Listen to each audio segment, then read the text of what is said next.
lovely? We're at the Taronga Zoo today. That's right. Taronga Zoo.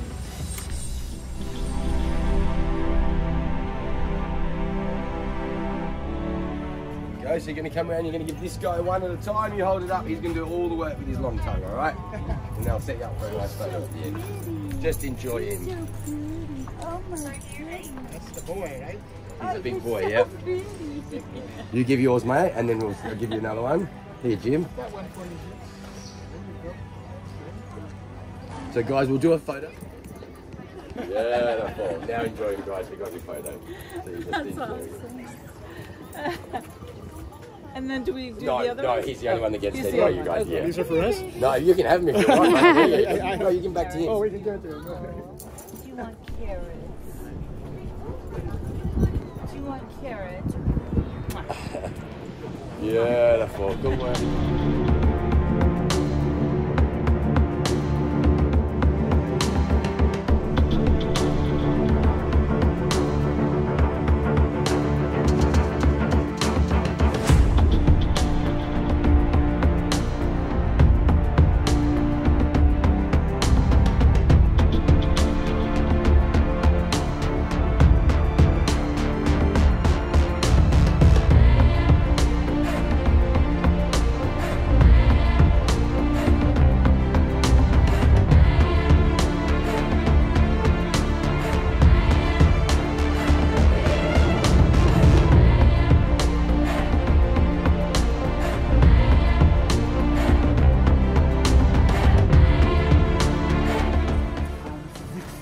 We are going behind the scenes. This is where everything starts to get a bit enormous. Uh-huh. And this is our hay room where we keep the hay for, this is probably the weekend's worth of food for the animals. How many elephants? Just 2 elephants, 2 fully grown, 2 adult females. And they basically eat in kind of pellets and things that we feed them, probably 80 to 100 kilos, so up to 220 pounds each a day of food, which is a considerable amount, but when you consider that they weigh almost 4,000 kilos, that's a dip in the ocean for them. It's just, they're very good at kind of processing food all day long, eating all day long, and about half of what goes in one end comes out the other end. Now come on and get me to stand on the other line for the duration of this encounter, because everything in here is either elephant proof or out of reach. So this is, as I mentioned, the elephant barn. This is suitable for female Asian elephants, not for males. Males grow even larger. They can grow up to 5,500 kilos in weight. They've got big tusks on them, so you have to rethink locks and cables and all these kinds of things. The males probably won't even fit through that doorway either. So yeah, this is only suitable for the girls. Big silent beauties. Little ones. So this beautiful girl, her name is Boon, which means morning glory flower in Thai. She's 30 years old, and at 30 years of age, she's around middle age for an Asian elephant. These guys can live to be 60 or 65. So at 30, she's in her prime age, she's fully grown, she's a mature female, and out of these two here, she's the more dominant of the two, so she's the boss lady. Hello. And yeah, as I mentioned before, she came in from Thailand in 2006. And before she moved here, she lived in one of the many ride camps in Thailand. So she was expected to be a ride elephant. But she's a naturally very dominant individual. She didn't like to be ridden. So she had a big kind of misfit kind of label put on her in Thailand. And she didn't have a great quality of life as a result.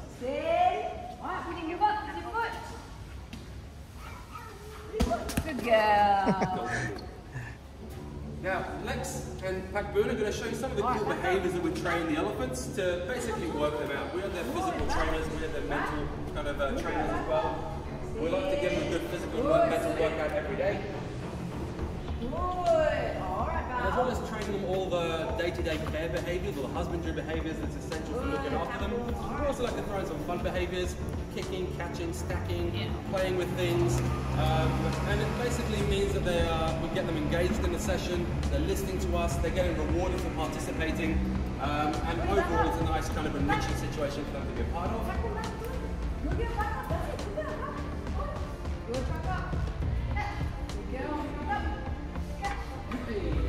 Little insight into how incredible that trunk of an elephant can be. That trunk of hers is basically a nose and a top lip that's fused together and created this enormous appendage over many, many years, many, many generations. And you can see they're very, very accurate with their trunk. They can be very determined and accurate with everything they do with their trunk. And that's because they have over 40,000 muscles. Alright, yeah. But at the same time, it's their nose. You can see, you can probably catch a glimpse of nostrils when she waves the trunk around. These animals have one of the best senses of smell in the animal kingdom. Up to 10 times better than a dog. They have one of the most, I think the most sense receptors in their nose of any mammal. So they use their nose a lot to pick up smells on the wind, to know what's happening kilometers away, as well as to tell a lot about each other and other animals.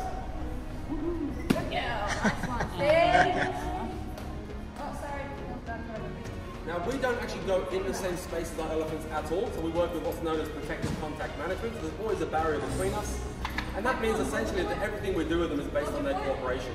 If they don't want to play ball, Good, we're locking up. if they don't want to play ball, if they don't want to do something, what are we going to do?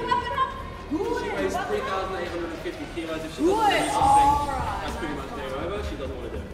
So we have to basically figure out, as individuals, what makes them tick, what they do and don't like, what we can and can't do with them, work on our individual relationship with that animal.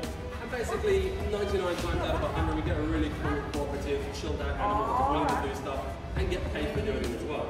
Now, currency here looks like this. A bit more stable than Bitcoin. This is what elephant currency looks like. Use your back foot. You made it hard. Use your back foot. Hey, girl. Nice one. So apple, corn, and sweet potato, these are how we reward them, like getting a little cube of chocolate for cleaning your room as a child at home, a little kind of reward system that they understand really, really well. They're that smart that they can work us for treats as well. Especially the second elephant we're going to meet a bit later.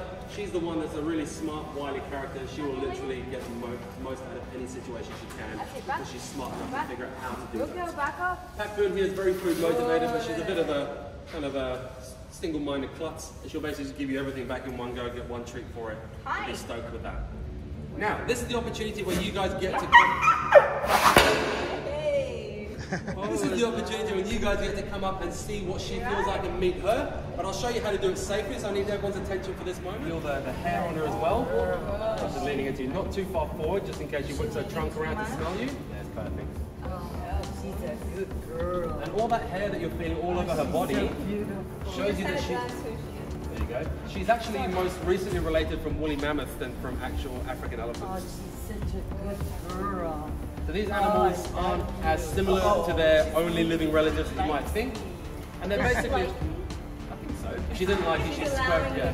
She's allowing you to touch her. If she didn't like your smell or your energy, she'd basically be facing you and telling you no. As I said before, she's super food motivated. So if she's getting what she wants in terms of food, how she's is stoked. She feels wonderful. She feels wonderful. She's my new favorite animal. Your new favorite. Oh, don't tell the other girls. Kind of chirp. She likes you. Look at, she's eating her nummies and getting a butt rub. So yeah, very good hearing. They can hear the low rumbles Really they emit as well as food. Well, hello there. No, you can do a few little bits. Remember guys, just down the yellow line.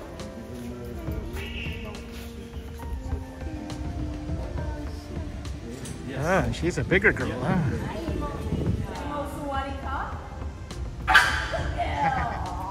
She makes a lot more noise than Pat Boone because she realised and learned that we're a vocal species, so she developed some noises to basically let us know how she's going, let us know if she needs something. If she wants a drink out in the yard and we have to turn the hose on, she'll stand there chirping until we turn the hose on. Pick it up, please. So she's really good at communicating with us, and it's a two-way street. We communicate with her well, and we've got a really happy about it. And you get a little insight into the amazing suction of that trunk. So you see why they can pick objects up with the trunk. Like if we soccer ball, we kick them or throw to them, they can pick up like that quite easily. That was So imagine how much pressure you just suck 9 litres up. It's a pretty wet, sloppy kiss, isn't Sorry it? guys, I should have warned you that. No wonder he told me not to wash before.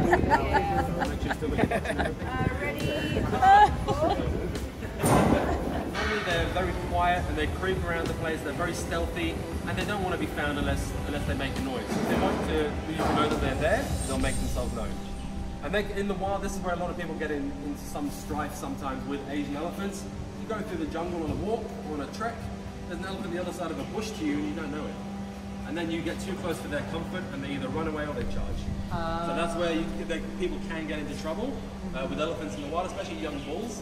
They have like testosterone bursts, they have little tusks poking out. With the females, they either grow small tusks or no tusks.